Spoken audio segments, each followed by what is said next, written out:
A lot of people, when asked, probably are unable to save 10% of their income. They say that they don't earn enough money or have too many bills. This very well may be the case, but in almost every situation, when there's a will, there's a way. Depending on your situation, 10% may seem like a hell of a lot or very little. If you still live at home with your parents, work full-time, and don't really have to pay utilities or rent, then 10% is pocket money. If you are in a single-income household and needing to support a family, a mortgage and credit card debts, 10% may not seem as possible. Learning how to save 10% of your income doesn't have to mean cutting out essential services that you need in order to live properly. Or not eating. It can simply start with you actually looking at how much you spend on things week to week. Oftentimes, by properly seeing where all your money ends up going, you will realize just how much you waste unnecessarily. Additionally, it will be a bit of a wake-up call for you to realize what needs to change in order for you to grow. The sooner you have this realization, the sooner you can jump back on the path to change and a brighter future. Saving 10% of your income doesn't have to happen overnight. In fact, if a drastic change like that were to happen, it's often harder to stick with it due to the lack of habit building. If you instead look at a slow, gradual process of change, you will much sooner be able to build it into a consistent habit. As Darren Hardy, author of The Compound Effect, says, it's not the big explosive changes that make the difference. It's the small, seemingly inconsequential changes over time that really make a big impact. Start with 1%. If 10% seems like a big number, not to worry. Starting with saving only 1% of your income is a great place to begin.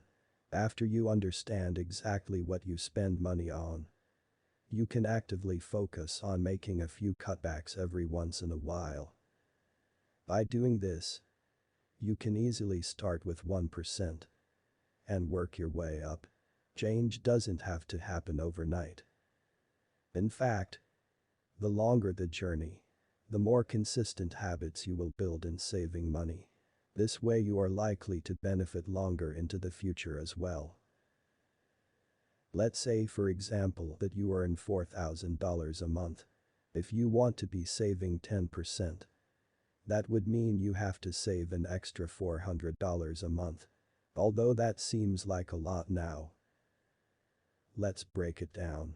If you start with 1% savings, you would only need to save $40 a month, which is $9.23 a week.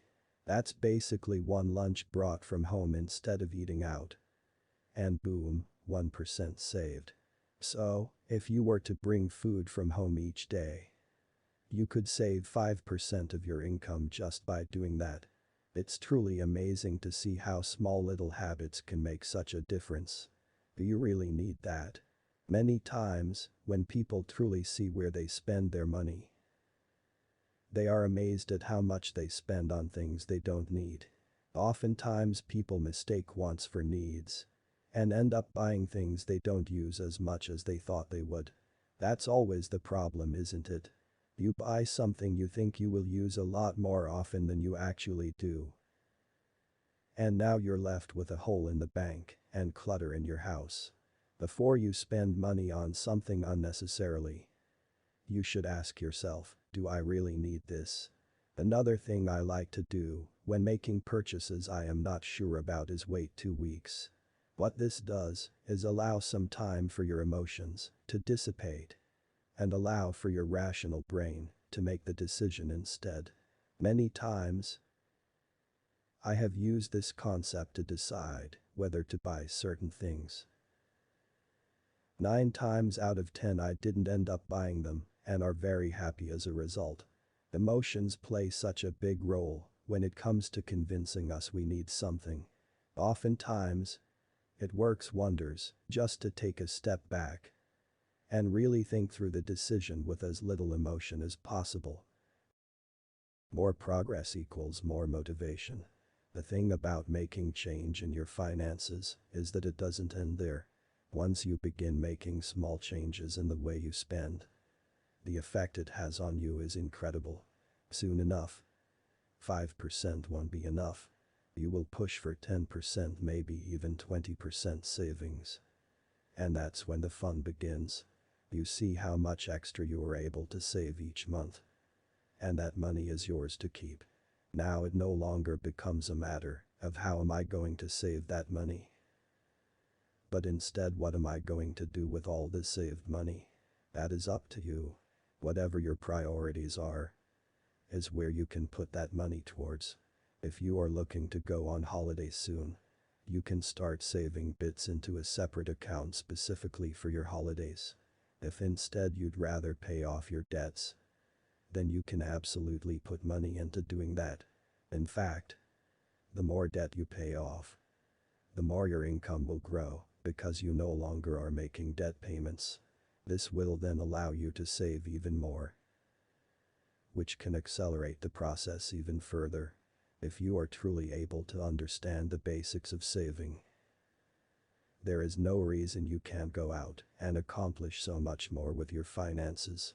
Conclusion: saving 10% doesn't have to put you out on the street or force you to live on 2-minute noodles. In fact, saving 10% of your income can be a lot easier than most people think. If you are able to figure out exactly how you spend your money, then you can see areas which you could cut back. Again, there's no reason to jump straight to 10% overnight unless you can. But instead just start with 1%. If you can start off small and build the habits for saving money, then working your way up to 10% won't be as hard as it seems. You can just bring food from home for 1 day a week and you're already saving 1% of your income.